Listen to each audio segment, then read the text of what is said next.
I found out on my husband's phone that he was having an affair with my sister, and my family still took their side. My husband left his phone face up on the kitchen table while he took the trash out, and I only picked it up because it started buzzing so hard against the wood that my coffee rippled. I thought it was one of his work messages. I thought it was another reminder about some invoice or a customer or one of those annoying little things that always seemed to need him right when we sat down to eat. Instead, I saw my younger sister's name on the screen, followed by a message that made my whole body go cold in a weird, slow way, like I had stepped into bad water and my brain had not caught up yet. It said, "Delete our thread after you get home. She notices everything lately." There are moments when your life splits cleanly in half, and that was one of mine. My name is Marin, and before that message I was a tired wife in a small American city stretching groceries, helping with our cake business, and pretending my family was messy in the normal way. After that message, I was a woman standing in a kitchen with cheap tile and frosting bowls, staring at a phone that suddenly felt radioactive in my hand. I wish I could tell you I put it back down and confronted him like some composed adult from a therapist's brochure. I didn't. I opened the message. Then I opened the whole thread. Then I kept going even when my hands started shaking so badly I had to hold the phone with both of them. It was not one flirty joke. It was not one bad night. It was weeks and then months of it, hidden inside normal family life like a knife wrapped in a dish towel. There were inside jokes about me. There were photos taken in places I recognized. There were messages sent while I was in the next room. There was one from my sister that said she hated hearing me talk about baby names before we had even started trying, because she always gets everything first. Which was funny because if you asked my mother, my sister had been getting everything first since birth. There was another from him saying he couldn't stop thinking about what would happen if they just told the truth and let me be dramatic about it for a while. Let me be dramatic. I swear to you, that phrase did something permanent to my nervous system. By the time he came back inside, I had already sent screenshots to my own email, forwarded some to a secret folder, and wiped tears off my face with the back of my hand like that would somehow make me look normal. He walked in carrying the trash bag smell with him and asked why I looked pale. I said I had a headache. Which was technically true, if we define headache as your marriage turning into a crime scene in your head. That night I didn't sleep. I lay next to him while he snored and did that thing where one arm flops across the bed like he owned peace itself, and I went through every strange moment from the last year. My sister coming over too often, my husband volunteering to drive her home, my mother telling me I was insecure when I said their energy felt off, my father shrugging like men always do when women are clearly on fire right in front of them. Tiny things, gross little things. The kind you explain away because otherwise you would have to admit your own life is humiliating. For 3 weeks, I turned into someone I did not recognize. I smiled through Sunday dinners. I helped package cupcakes for baby showers and office parties. I answered my sister's calls and listened to her complain about women she knew from work, all while she was sleeping with my husband behind my back. I took screenshots every chance I got. If he left his phone in the bathroom, I checked it. If he showered, I copied what I could remember after. I kept everything organized by date in a folder labeled tax receipts, because irony was clearly the only thing holding me together at that point. The only person I told was my friend from high school, the one person in my life who had seen me ugly cry in parking lots and still answered my calls. She sat in my car with me outside our apartment one night, holding a fast food soda she forgot to drink, and said, "I need you to hear me. If you say the word, I will help you leave. If you say a different word, I will help you ruin them too." That was probably not healthy advice, but it was honest, and honestly was in short supply then. A week later, she helped me follow him. I'm not proud of that, but I'm also not pretending I wouldn't do it again. He said he was meeting a supplier across town. My friend and I sat 2 cars back in silence so thick it felt like church. He drove out toward the highway, pulled into one of those roadside places that rents rooms by the night and pretends the glowing sign makes it classy, and 10 minutes later my sister's car slid into the lot beside his. I took pictures of them walking in. I took pictures of them coming out 2 hours later with her hair messed up and his hand on her lower back like they were starring in the world's trashiest love story. When I finally confronted him, I printed everything, every screenshot, every photo, every disgusting little joke. I spread it all across our dining table on a Tuesday night while my mother was supposed to be coming over to taste test fillings for a family order. He walked in, saw the table, and stopped so hard I actually heard his keys hit the floor. My sister was behind him because of course she was. My mother arrived 3 minutes later, saw the papers, and still somehow acted like I was the one creating a scene. I asked him one question. I asked if he loved her. No screaming at first. No thrown plates. Just that. He looked at my sister, then at me, and said yes in the saddest, stupidest, calm voice I have ever heard. Like he was announcing rain, like honesty itself deserved credit. My sister started crying immediately, which would have been funny if I hadn't wanted to pass out. My mother rushed to comfort her before either of us even breathed again, and that told me everything I needed to know about how the next part of my life was going to go. You would think a mother seeing proof that one daughter had slept with the other daughter's husband would produce at least one clean moment of moral clarity. Not in my family. My mother sat at my table, pressed both hands together like she was about to lead prayer, and said this was tragic for everybody. Everybody. As if we had all simply slipped on the same banana peel together. My sister kept crying into her sleeves and saying she had not meant for it to happen like this, which is such a fascinating sentence when you have been sneaking around motel parking lots. My husband stood there with his jaw tight like he had been wronged by my print settings. Then my father showed up because my mother had called him on the way over. He looked at the papers, rubbed the back of his neck, and asked if there was any chance we could all calm down before the neighbors heard. That was his contribution. Not, what did you do to your daughter? Not, what kind of man betrays his wife with her sister? Just volume control. I laughed. I actually laughed in his face, and I think that was the moment I stopped hoping my family would ever surprise me in a good way. Things got uglier fast. My sister said she had fallen in love. My husband said our marriage had been bad for a while, which was news to me because he had still been letting me wash his work shirts and plan our holiday orders like we were some hard-working little team. My mother said my sister had always been more emotional and more fragile, and that I needed to be careful not to punish her for one mistake. One mistake. Again, the language in that room could have qualified for its own restraining order. I told them both to get out. My husband asked where he was supposed to go. I told him he seemed resourceful lately. My sister tried to touch my arm. I pulled away so fast she flinched. My mother said I was being cruel. I said, good. Finally, something around here is accurate. The next few weeks felt like being dragged behind my own life. My husband went to stay with my parents because apparently there is no stronger family value than enabling a man who sleeps with your other daughter. My sister kept showing up there too. I know because neighbors told me and because my mother, in one of the more offensive calls of my lifetime, actually suggested the four of us sit down and talk through the practical side of the situation since everyone had feelings. I hung up on her so hard my phone case cracked. The legal side was simple in the sad, broke people version of simple. We did not own some giant estate. We had a small house with too much mildew in the bathroom, a used car that was mostly his, and a little custom baking business we had built out of my recipes and his delivery routes. The business part hurt almost more than the marriage, if I am honest, because the cakes were mine first. The long nights were mine. The designs were mine. But the licenses and the account were under both names because I had believed in partnership, back when I still had that disease. My lawyer was a tired woman with reading glasses on a chain who looked at my stack of screenshots and said very dryly, well, at least they made this easy. I liked her immediately. She told me not to get heroic, not to cling to the house just because it carried emotional weight, and not to assume my family would come around in time. People don't magically become decent because you are devastated, she said. I wanted to tattoo that on my forehead.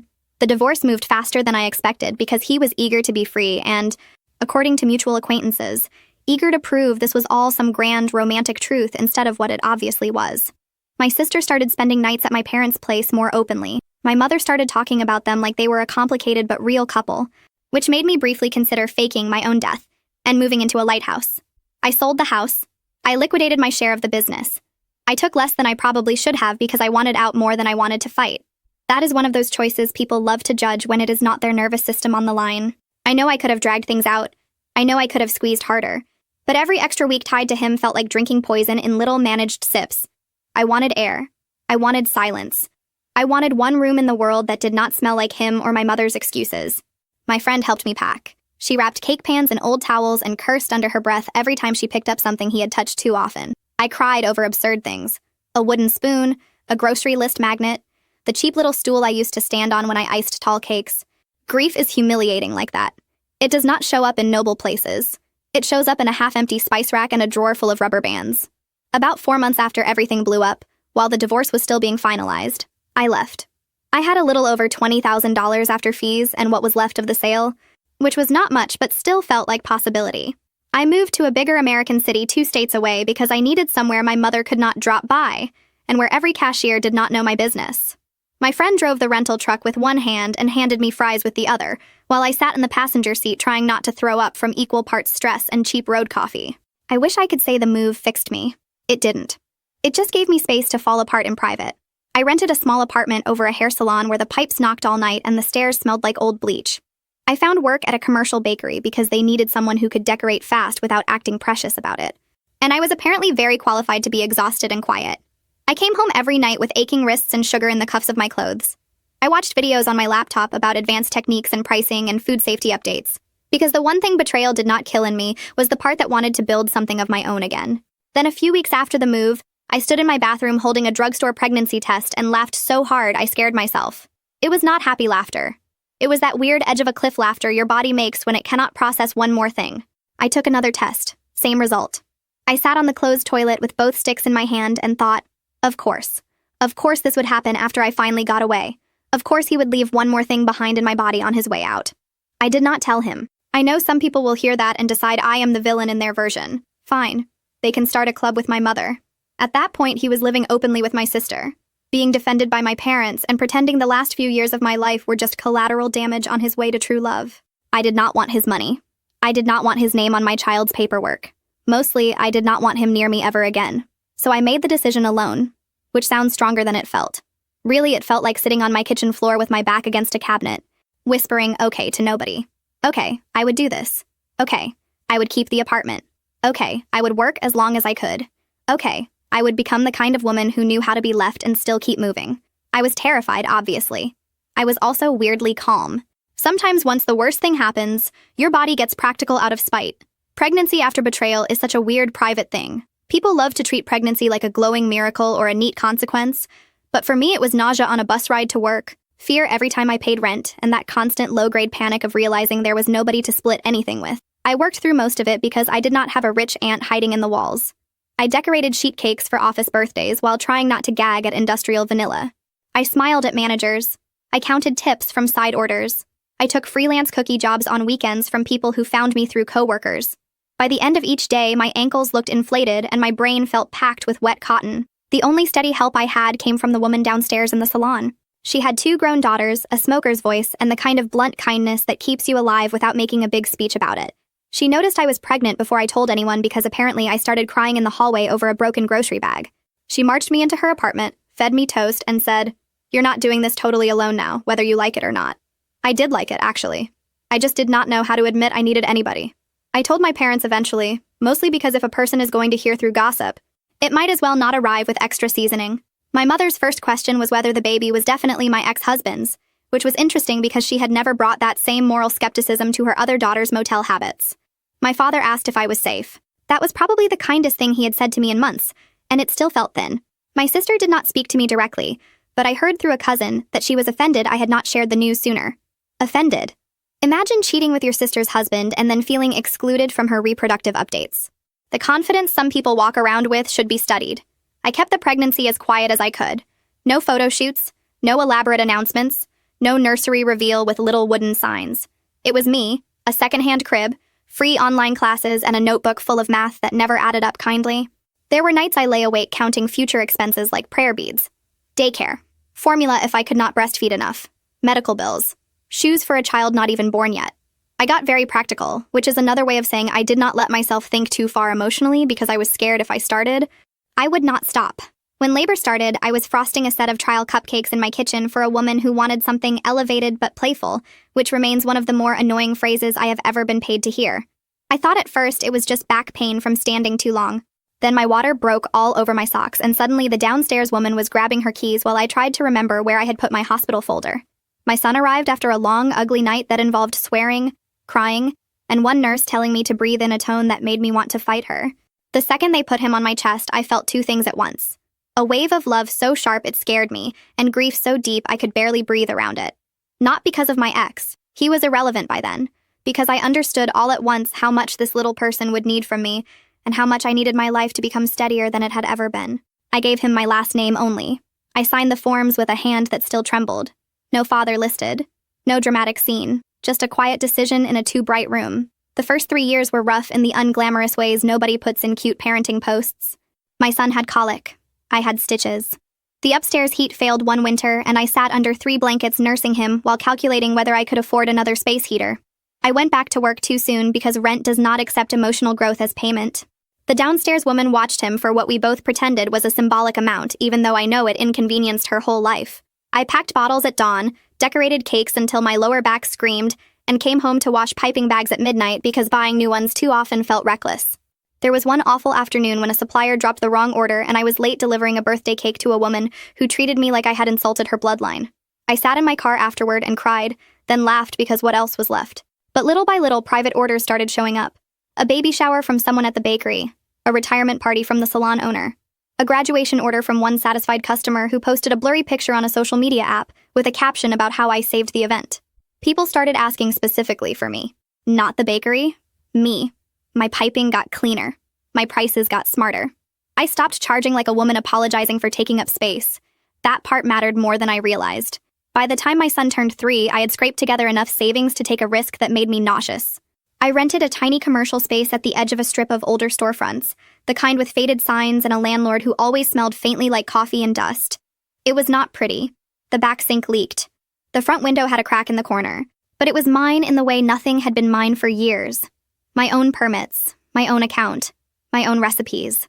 I painted the walls myself while my son sat on the floor with crayons and narrated the entire process like a tiny foreman. Later, when a tiny apartment opened above the shop, I moved there to save money and stay close. Rebuilding the business I lost in the divorce felt less like revenge and more like recovering a language I had been forced to stop speaking.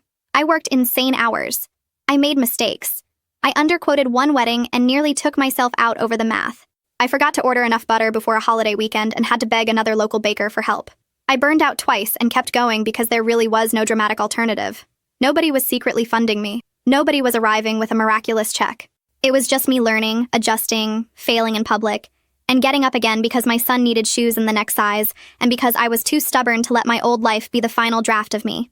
My friends stayed in constant contact, taking my late-night calls about clients who wanted custom work on grocery store budgets. She and the downstairs woman were the only people who knew the full story and why certain dates still made me weirdly mean. She also knew not to say my sister's name unless necessary. And years later, when my sister showed up at my shop, she was still my first call. I still got updates, of course. Families leak. My sister and my ex kept posting a version of domestic happiness that looked romantic from far away and rotten up close, while my mother kept trying to send me holiday photos as if time had turned treason into awkward history. I never answered. The real shift came when people with better budgets started noticing my work. Not fancy in a movie rich, just the regular upper-middle-class kind of customer who expects things on time and pays for not having to worry. School fundraisers. Boutique opening parties. Small weddings in renovated barns and hotel event rooms. I got good at elegant without making it look stiff. I got even better at managing clients without letting them smell fear. One woman hired me for her daughter's engagement party and then recommended me to her coworker, who recommended me to somebody planning a corporate reception. Suddenly I was making desserts for rooms full of people who wore nicer watches than I would ever buy, and complimented my sugar flowers like they were discussing fine art. I still came home to a little apartment above my shop's back alley parking lot, still scrubbed pans by hand some nights, still wore old sneakers with flour ground into the seams. But something had shifted. Survival was slowly becoming stability. Not peace, exactly. I do not think peace shows up all at once. It arrives in tiny receipts. Rent paid on time, a child with enough winter clothes, a savings account that no longer looked like a joke. The first month I realized I had gone several whole days without thinking about my ex-husband, I almost cried from the relief of that alone. 5 years after I left my old city, I could finally say out loud that my life looked decent without feeling like I was tempting fate. My son was in preschool, obsessed with dinosaurs, construction vehicles, and asking deeply personal questions in grocery lines. My shop had steady event work. I had a bookkeeper for a few hours a month because I had learned the hard way that "I'll just handle it myself" is not a personality. It is a cry for help. I had seasonal help, though I still did most of the detailed decorating because trust is hard and my standards had become slightly unhinged. That was the season, with my son 4 and in preschool, that I took a contract for a corporate reception downtown. It was for some regional healthcare event, the kind where everyone says networking like it is weather. I almost turned it down because corporate people can be weird about food. But the budget was good, and I wanted to replace my mixer before it died in my arms. So I built a dessert table that looked polished enough to make strangers think I had my entire life under control. He noticed the pistachio glaze first. That is how absurdly specific this whole thing is. He came up while I was fixing one tray and said very casually that most places overworked that flavor, and mine tasted balanced. I looked up ready to give some polite vendor smile, and there he was in a dress shirt with rolled sleeves, holding a plate he had clearly intended to fill more discreetly. He told me he owned a small network of dental clinics in the region. Not in a flashy way. Just a fact. He knew enough about food to ask real questions, which I found suspicious at first because men who ask informed questions while staring respectfully are often hiding something. I say that with love and experience. He asked if I handled all the designs myself. I said mostly. He asked if I did private events outside the city. I said yes. He asked if I would maybe want to talk sometime about future work for company functions. I said sure. Then he did something unexpected and did not immediately get weird. No pressing, no fake charm. He took one of my cards, thanked me, and walked away. We ended up having dinner 2 weeks later after he emailed about a smaller office event. And then, in the least offensive way possible, asked if I would let him buy me a meal either with or without a dessert logistics discussion attached. I almost said no on principle because my instincts had become the emotional equivalent of a smoke detector that goes off when you make toast. But my friend told me I had to stop acting like every decent conversation was a trap. She was only slightly judgmental about it, which for her counted as restraint. Dinner was easy in a way that made me nervous. He was divorced, no children. He spoke about his ex without either bitterness or fake saintliness, which felt adult in a way I was not used to. He asked about my son directly instead of pretending I had some mysterious off-screen life. I told him the truth, though not all of it. I said I had been married before, that it ended badly, and that my son's father was not part of our lives because I chose not to keep that door open. He did not interrogate me. He just nodded and said, "That sounds like there was probably a reason." Reader, I almost married him on the spot for that sentence alone. It still moved slowly. I made sure of that. I was not interested in building another life on top of adrenaline and denial. He started by dropping by the shop toward closing time under embarrassingly transparent excuses, like needing to confirm dessert counts for events that were already confirmed. Then he started bringing my son small things that were thoughtful without being too much. A dinosaur puzzle. A book about space. Sidewalk chalk. He never tried to buy affection with flashy gestures, which mattered. Kids can smell that kind of performance. The first time he met my son properly, it was at a park, in daylight, with me sitting close enough to intervene if anything felt off. My son spent the first 10 minutes ignoring him and the next hour making him inspect sticks. When we got back to my car, he asked if the dentist man was coming again. I said maybe. He said okay and then fell asleep on the ride home with mulch in his shoes. That was basically how the relationship developed. Not through some cinematic spark, but through repetition, reliability, and the shocking novelty of a man whose actions lined up with his words. I should tell you I was not graceful about any of it. I picked fights when I felt vulnerable. I went cold for no reason after good dates because intimacy made my skin itch sometimes. Once I accused him of being too calm during a disagreement, which is not a real crime, but I said it like it should be. He looked at me for a second and said, "I think maybe chaos used to feel more familiar to you than calm." I hated him a little for being right. Then I cried in his car while holding a takeout container. Again, not glamorous, but honest. It took 8 months before I agreed we were officially serious, and even then I said it like I was signing a liability waiver. He did not push for more than I could give. He also did not pretend dating me was somehow noble. I cannot stand that. He liked me. He liked my son. He liked my work ethic and my sarcasm, and apparently even the way I muttered under my breath while loading catering trays. I did not have to perform gratitude for being chosen. That changed me more than I realized in the moment. By the time a year and a half had passed, he had become part of our routine in a way that felt earned. My son started asking if he was coming to school events. He fixed a broken cabinet in my apartment without making a speech about being the man around here, which should honestly disqualify half the male population from home improvement. He sat with me through tax panic. He picked up soup when I got sick. He learned exactly how to carry tiered cakes without me having to bark directions more than once. All of that sounds small, and that is precisely why it mattered. Big declarations are easy. Showing up for ordinary life is the hard part. He proposed in my kitchen while I was wearing flour on my cheek and complaining about vendor pricing. No restaurant violin, no hidden photographer crouching behind a shrub. Just him saying he loved the life we had already been building and wanted to keep doing it on purpose. I said yes, then immediately asked if he was sure because apparently self-sabotage is a hobby. He laughed, which helped. We kept the wedding simple. My son wore a tiny tie and spent half the ceremony looking deeply bored, which still makes me smile. My friend stood beside me. The downstairs salon woman came too and cried harder than either of us. My parents were not invited. My sister was not invited. I did not make a public issue of it. I just built the guest list around people who had not betrayed me. It ended up being refreshingly short. Marriage with him was not perfect because that is not a real thing, but it was stable in a way I had stopped believing I qualified for. 3 years in, my son was calling him dad without anyone forcing the shift, and that hit me harder than I expected. I went into the pantry and cried quietly over paper towels, which seems to be where many of my emotional milestones happen. We talked once about formal adoption, but I did not want to stir up legal complications with a man who had stayed gone, and he did not need paperwork to act like a parent anyway. The real thing had already happened in practice. Life got comfortable. Not mansion comfortable. Just the regular kind where the bills get paid, the fridge stays stocked, and you stop flinching every time the phone rings. We bought a house with enough kitchen space for me to test recipes without swearing at the walls, and the downstairs salon woman still sends my son a birthday card every year. He grew his clinics carefully and eventually started talking about supervising other cities himself. One of them was the city I had left years before. The first time he mentioned it over dinner, my fork stopped halfway to my mouth. He saw it immediately and said we did not have to discuss it again if I did not want to. That is the thing about being loved properly. It does not corner you and call that intimacy. I told him I would think about it. And I did, more than I wanted to. Around the same time, 3 years into my second marriage, through the kind of gossip that finds you, I learned my sister was 7 months pregnant. Someone I knew from the old city posted a shower picture, and there she was in the corner with one hand on her stomach, smiling the way people do when they need a photo to prove something is fine. My mother had a hand on her shoulder.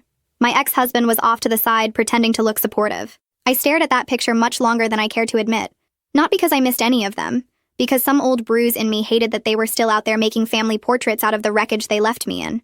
A week later, my husband had to make a trip to that city for work, and he asked if I wanted to come for one night, stay in the hotel, have a nice dinner, maybe prove to myself the place no longer owned me.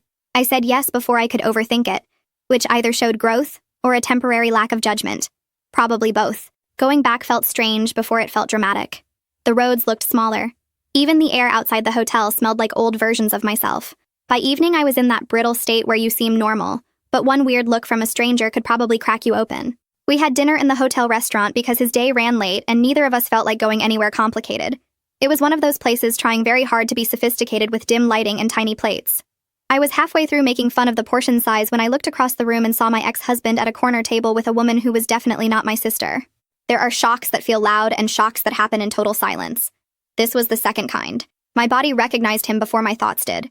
The shape of his shoulders.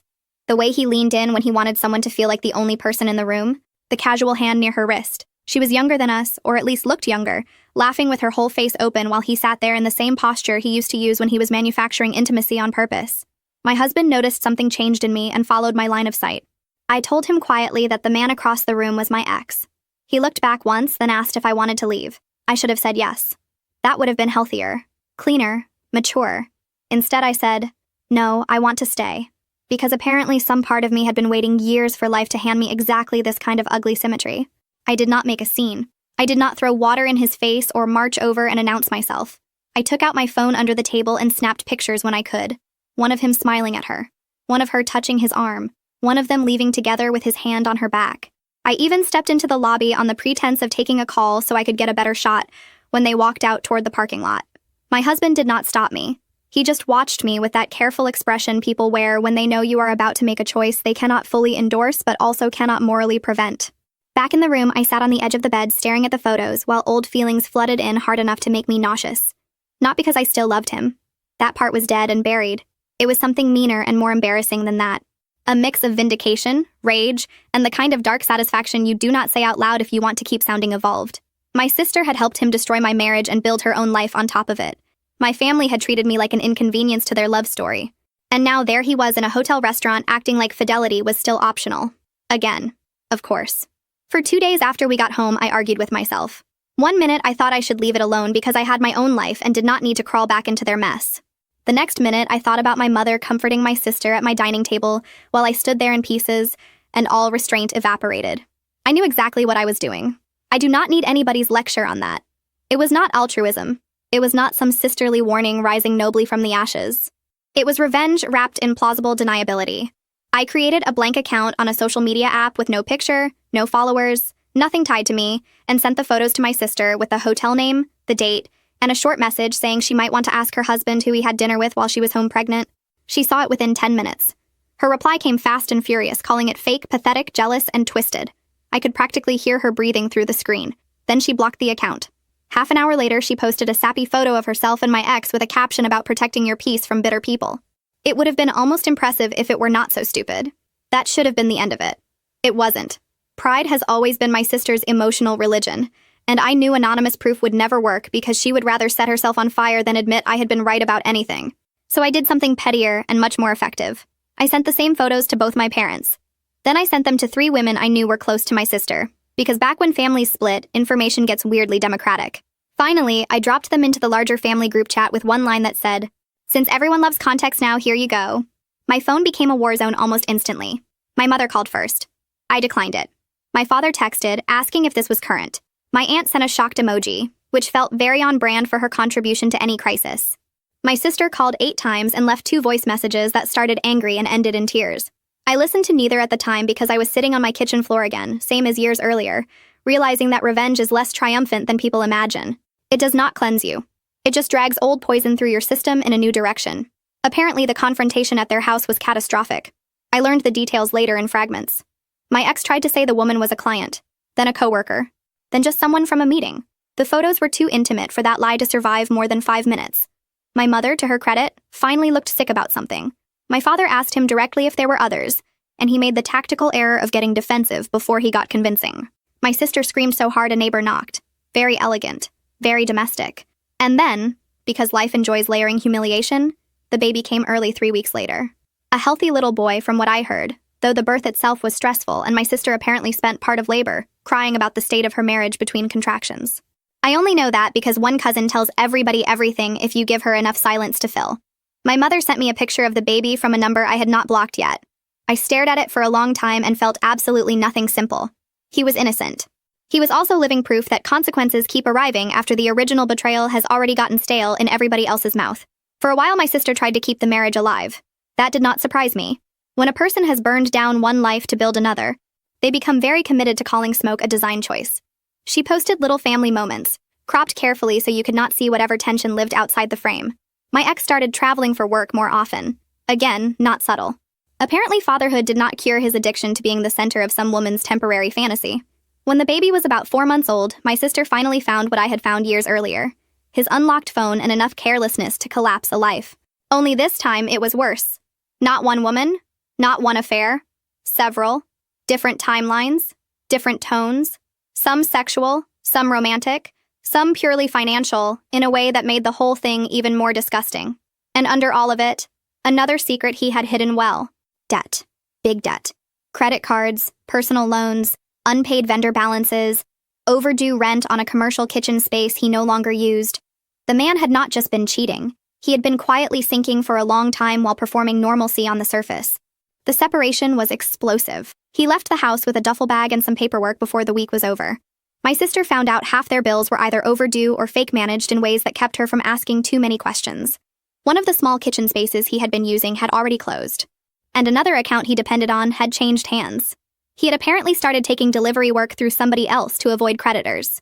The same family that once told me to calm down was now discovering that a charming liar does not suddenly become stable just because he switches sisters. I would love to say I watched all this with saintly detachment. I didn't. I watched with my jaw tight and a very ugly little voice in my head saying yes, exactly, finally. Under that, there was recognition. I knew what it felt like to have your life collapse because the person beside you had been living a different truth the whole time. It did not make me want to help her. It just made everything uglier and more real. Within months, the collapse turned financial in the kind of way that stains everything.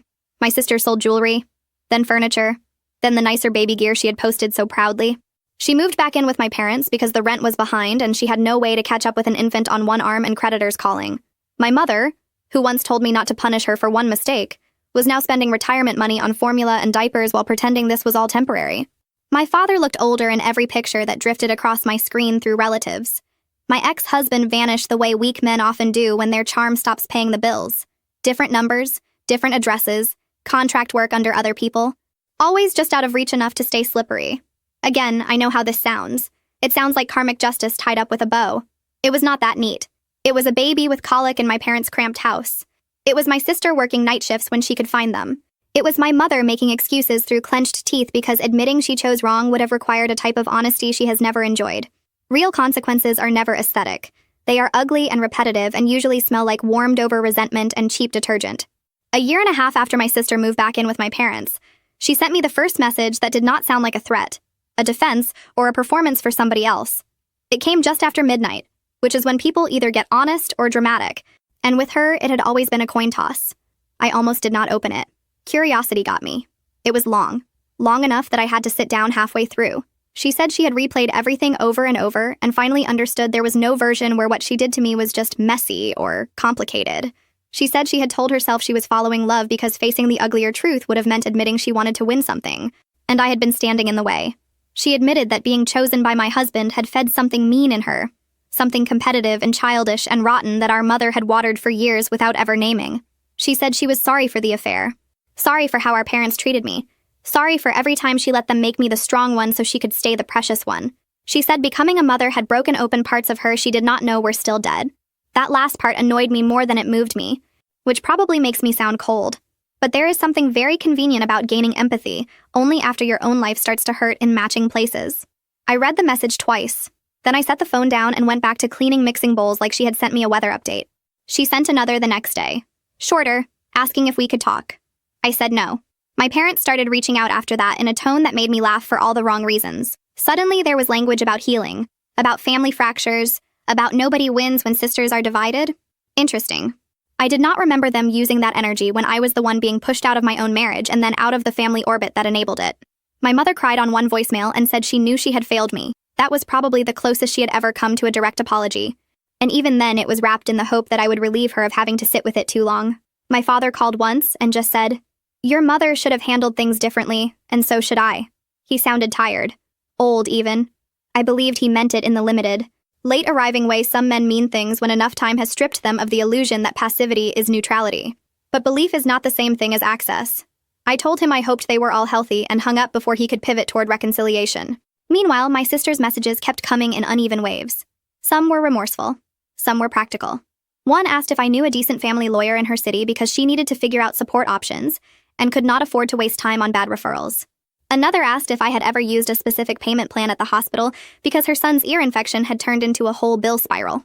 One night she sent a photo of her swollen feet after cleaning offices and wrote, "I know I deserve to struggle, but my son doesn't." That line sat in my head for days because it was manipulative and true at the same time, which is probably the most dangerous kind of sentence in family life. My friend, who has never been sentimental about blood, told me to keep my boundaries and sleep peacefully. My husband said he would support whatever I chose, but gently asked whether constant contact was hurting me more than helping anyone else. He was right, of course. Every time my phone lit up with my sister's name, some old version of me climbed halfway out of the ground. So I sent one clear message. I said I was sorry for her child because children do not ask to be born into their parents' bad decisions, but I was not available to rebuild a sister relationship, lend money, or function as emotional absolution for anybody in that house. I said I hoped she found a way to stabilize her life. I also said, and I meant this deeply, that consequences were not the same thing as cruelty. Sometimes they are just the shape of what happened coming back around. For a while, that quieted things. Not completely. Families do not know how to stop pressing on old bruises. But the pace slowed. I went back to work. My son got older in all the normal heartbreaking ways, outgrowing shirts overnight and asking better questions about everything. My husband remained exactly who he had been all along. Steady, observant, annoyingly decent. We traveled some for his work, and some just because we could. Nothing luxurious. Weekend cabins, little beach towns, places where my son could collect dumb souvenirs and I could eat dinner without checking the oven timer every 6 minutes. Then the resemblance problem happened. I do not plaster my child's face all over the internet because I am not interested in turning his life into content, but I do post occasional work photos, and once in a while he ends up in the edge of a picture helping me carry boxes or stealing a strawberry off a tray. Harmless little glimpses. There was one post after a school fundraiser where he was grinning in the corner with frosting on his nose, and apparently that was enough. My sister sent me a message that simply said, "How old is he exactly?" No greeting. No context. Just that. My whole body went still the second I read it. I knew immediately what she had seen, because once you see it, you cannot unsee it. My son has my eyes and my stubborn mouth, but there are angles of his face, especially when he smiles sideways, that look like the man I married in my 20s. I noticed it when he was a baby, and then trained myself not to stare at it too long. Children should not have to carry the shadow of the people who made them. I had made peace with that privately. I had not planned on explaining it to the woman who slept with his father. I did not answer. She followed up with 3 more messages in under an hour, asking his birthday, saying the timing felt wrong in her head all of a sudden, saying she had found an old picture of my son on the shop page and could not stop seeing similarities. Then came the one that changed the texture of everything. Did he do to you first what he later did to me? That question made me angrier than she probably intended, because of course he had done worse to me first. She knew that. She had participated. But underneath the anger, there was also something bleakly validating in the realization that she was finally, maybe for the first time, understanding the full scope of the man she had chosen over me. I took a day to answer, because I did not trust myself. When I finally replied, I kept it brutally simple. I told her my son's age. I told her I found out I was pregnant after I left, while the divorce was still being finalized. I told her I did not tell our ex because I wanted a clean break and because by then he had already shown me exactly what he was. I also told her my husband, the man raising my son now, was his real father in every way that mattered. Then I put the phone down and took a walk around the block twice because my chest felt hot. She called. I declined it. She called again. Then came a long message full of disbelief, horror, and a kind of nauseated grief that almost reached me in spite of myself. She said she had been living with a man who abandoned one child while pretending to build a family with another. She said she kept thinking about how smug they both were when I left, how easy they made it sound, and now every memory from that time made her want to crawl out of her own skin. She asked if he knew. I said no, and I did not care whether he ever figured it out. She said she could not stop crying because her son had a brother out there and she had helped destroy the home that child might have had. I did not answer that part. It was too late, and not even really true. My son has a better home now than he would have had then. My ex was never going to become a better man just because fatherhood came in a different order, and that was not a bond she got to claim on demand. That revelation cracked open my parents in a way the affair alone never did. My mother called sobbing and said if she had known I was pregnant back then, maybe things would have been different. I asked whether they really would have, or whether they just would have found softer words for the same betrayal. Silence. Then more crying. My father sent the longest text of his life saying he had failed me, that he was ashamed he let me leave that first city with nobody from my own family beside me, and that he did not blame me for shutting them out. I believed he meant it. It also did not fix a thing. Around that time, my sister started sending photos of her son with little comments that tried to build a bridge through the children.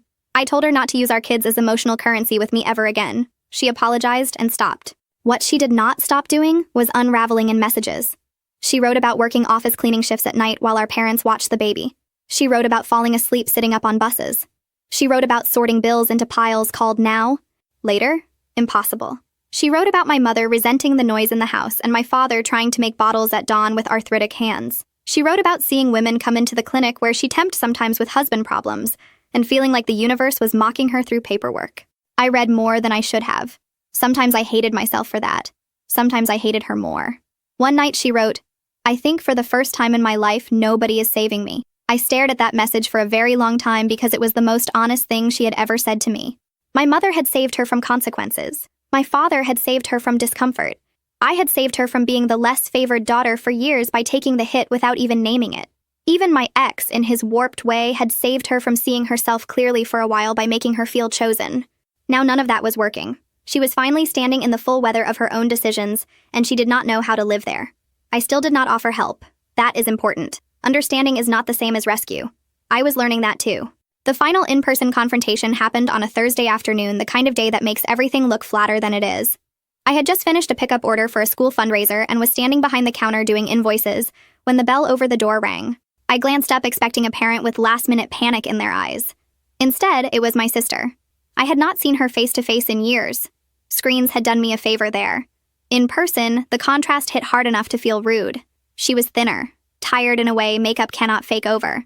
Her clothes were clean but worn at the edges, the kind of worn that tells you somebody is stretching everything. She looked older than me even though she is younger, and for one flashing second I hated that I noticed it like a victory. Then I hated that some part of me still wanted victory at all. She stood clutching a tote bag with both hands and said my name like she was not sure she still had the right to use it. I looked toward the back automatically where my husband was helping load trays for a delivery. He saw her, saw me, and gave the slightest nod that meant he was there if I needed him, but not about to manage my family for me. I asked what she was doing there. Not warmly, not cruelly, just flat.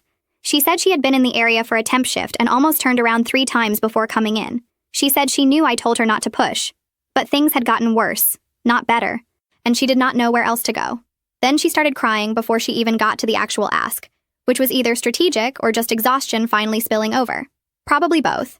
I took her into the side room because I was not about to host our trauma reunion between cake stands. She sat on the metal chair like she expected it to reject her. Then she started talking in that fast, breathless way people do when they are terrified the person in front of them will cut them off before they finish. She said our father's health had been getting worse. Not catastrophic, but worse enough that he could not keep doing part-time repair jobs for extra money. She said our mother had become short-tempered and bitter in ways that turned the house into a minefield. She said daycare was out of reach and the night cleaning jobs were drying up because the company lost contracts. She had taken temp reception work when she could find it. But it was never enough, and half the time she had to choose between paying something late and paying something not at all. She said she was not asking me to forgive her. Then, almost immediately, she asked for 2 things that sounded an awful lot like she hoped forgiveness might be hiding inside them. A job, if I had any kind of position, even part-time, or a loan. Just enough to catch up 1 month of rent somewhere small so she could get out of our parents' house and stop drowning in front of her son. I let her finish. I let the silence sit afterward too, which made her talk again, this time softer. She said she knew she had no right to ask me for anything. She said she had spent years taking and being protected and calling that love. She said she hated who she had been when she thought being chosen by a man meant she had won something. She said if I turned her away, she would understand, but she needed to try because her son was starting to notice too much and she could not bear him growing up in that atmosphere. I believed parts of what she said. Maybe most of it. That did not actually make the decision harder. It just made it sadder. I told her no. Not loud. Not dramatic. Just no. No, I did not have a job for her because my business was not a family rehabilitation center, and because forcing myself to supervise my sister every day would poison the place I had built to survive her. No, I would not loan her money because I knew exactly how these stories go in families like ours. Need becomes entitlement in one conversation flat, and resentment comes right behind it. I told her I hoped she found work with steadier hours. I told her there were community resources for childcare assistance and housing lists and legal aid, and if she wanted the names of those programs, I would text them to her after she left. But I was not going to become the person who saved her from what she had helped do to me. She looked like I had slapped her, even though, to her credit, she did not argue much. She just asked once, very quietly, whether I ever thought there would be a point where we could be something other than this. I told her I did not know. That was the truth. People love neat endings where the hurt person either becomes generous and glowing or stays gloriously furious forever. Real life is mostly more annoying than that. Some days I felt nothing. Some days I still felt 19 different shades of anger before breakfast. Mostly I felt done. When she left the side room, my husband was pretending not to hover. He asked if I was okay after the front door closed. I said yes, and then, because honesty had gotten less terrifying over the years, I added that I also felt awful. He said those two things were allowed to coexist. Imagine that. Nuance. In a marriage. Revolutionary. I texted her the resource list that evening because I had said I would. Then I turned my phone face down and helped my son with a school project about local history that involved far too much glue and not enough patience. Later that night, after he was asleep, I stood in our kitchen while the dishwasher ran and looked around at the life I had now. My husband's mug by the sink, my son's backpack dumped in the wrong place, order forms clipped to the fridge, things nobody would film, things no one back in my old life would have found dramatic enough to protect. And yet these were the exact things I had fought hardest to keep. I still hear updates sometimes. My sister eventually found steadier office work at a clinic on the other side of town. My parents still help more than they can really afford. My ex-husband remains a rumor that pops up under new numbers and temporary jobs and then disappears again. My son is doing well. He is old enough now to roll his eyes when I fuss over his lunch, and young enough to still lean against me on the couch when he is tired. My husband is still his father in every real way, and that fact has settled into our house so naturally that it no longer needs defending. As for me, I do not wake up feeling haunted anymore. I also do not wake up feeling healed in some shiny, complete way, because that is not how this kind of damage works. I just feel like myself. A version of myself I had to build almost from scratch. Some losses still ache when the weather changes. Some memories still make my jaw lock. But I am not standing in that old kitchen anymore with somebody else's lies glowing in my hand. And my sister, for the first time in her life, is living without a net made of me. That is not revenge. Not anymore. It is just where the story landed when everybody finally had to live with what they chose.